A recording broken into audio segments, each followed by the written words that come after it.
You are about to enter the story scroll, where every tale unfolds like a secret whispered in the dark. Ready to unravel the mystery?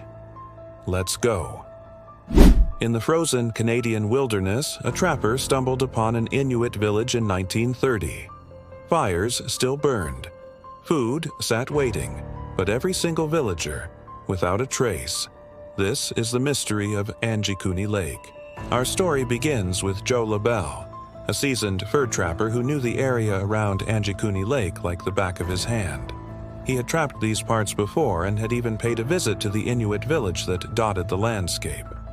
He had shared meals with the villagers, traded goods, and most importantly, knew there wasn't a soul in the settlement that had a mean bone in their body.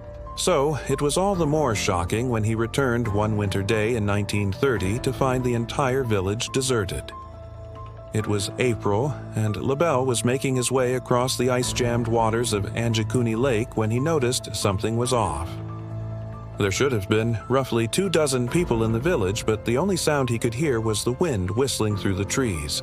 As he got closer, he noticed wisps of smoke rising from the chimneys of the village huts. A fire still burned merrily in the communal cookhouse, and the savory smell of stew filled the air. Everything appeared normal, yet there was no sign of life. He walked from hut to hut, calling out to the villagers, but received no answer. He pushed open the heavy wooden door of the nearest hut and stepped inside. There, on the floor, neatly folded blankets, tools hung on the wall, and a half-finished knit sweater rested on a table.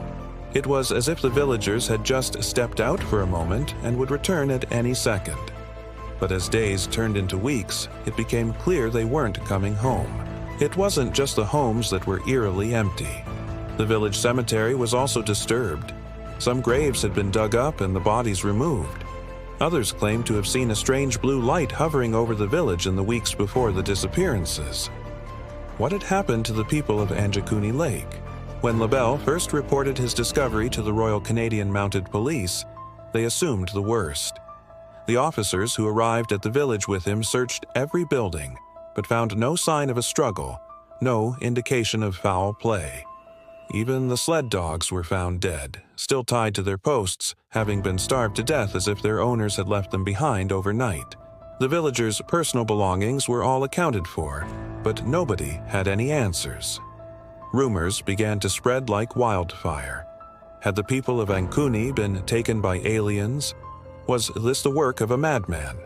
Or had the villagers, perhaps, simply abandoned their homes and fled into the wilderness? The theory that the villagers had run away from something was quickly disproven, however.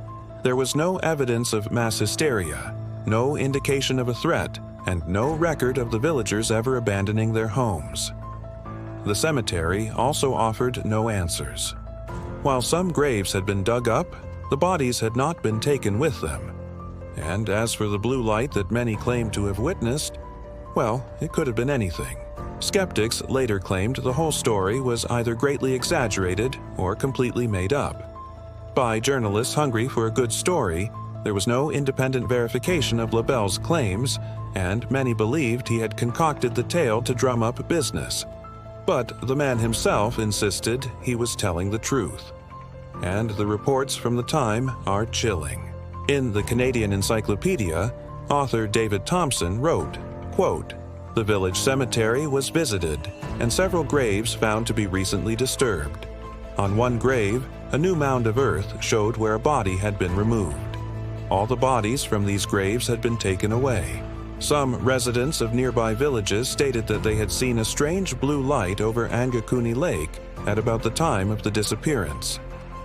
Nearly a century later, the silence of that empty village still echoes. Did the people of Anjikuni Lake vanish into the wilderness, flee from something unseen, or were they taken by a force beyond our understanding? If the story gripped you, subscribe. The scroll never ends.